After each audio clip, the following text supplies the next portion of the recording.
السلام عليكم ورحمة الله وبركاته. مكتب الرشيدي للتسويق العقاري، برحب بكم في فيديو جديد وشقة جديدة. بتمنى من ربنا تعجبكم إن شاء الله. نبدأ الفيديو بتاعنا بالصلاة على الحبيب عشان ربنا يبارك لصاحب النصيب. وتعالى أقول لك تفاصيل شقتنا النهاردة.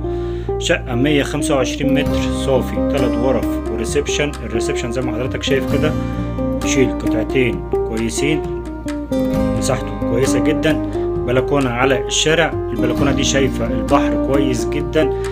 طب احنا فين؟ احنا في العصافرة بحري، بين شارع جمال عبد الناصر وبين البحر. شارع عمودي على البحر مباشر، واقف في البلكونة شايف البحر ورؤية البحر كويسة. دي كده طرقة التوزيع بين الغرف والحمام والمطبخ وبين الريسبشن. بحاول اوصل لحضرتك كل حاجة في الشقة كأنك موجود فيها بالظبط. اول غرفة من غرف شقتنا النهاردة، ودي كده المساحة الكاملة للغرفة. مساحتها كويسة، تشيل غرفة نوم، تشيل غرفة اطفال. ودي كده على الشارع وشايفة البحر، رؤية كويسة او رؤية واضحة برضو زيها زي البلكونة. دي كده تاني غرفة من غرف شقتنا النهاردة. مساحة الغرفة كويسة، مش كبيرة قوي ولا صغيرة قوي.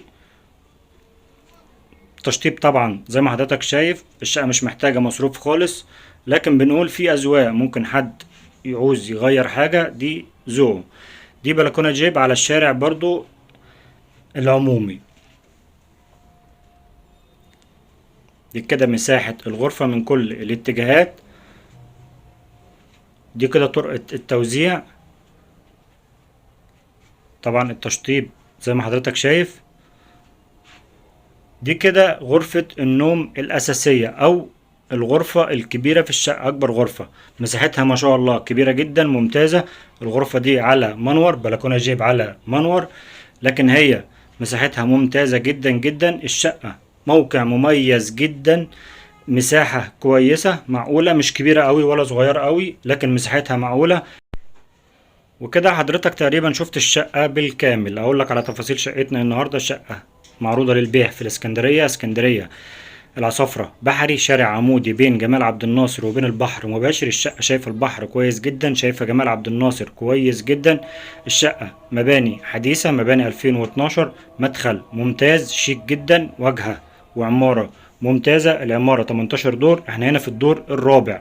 في الدور الرابع اسانسير كويس جدا. الشقة فيها عداد كهرباء وعداد مية، لكن الغاز على باب الشقة او على التركيب مباشر. الشقة مطلوب فيها 2,600,000 وقابل للتفاوض. اكيد حضرتك عارف ان مفيش حد بيبيع الشقة زي ما هو عايز. لو عجبتك الشقة تواصل معانا، ان شاء الله نجيبها لك بأقل سعر ممكن بإذن الله. ولو عندك شقة عايز تبيعها كلمنا، ان شاء الله هنساعدك في بيعها. كان معكم محمود الرشيدي، مكتب الرشيدي للتسويق العقاري.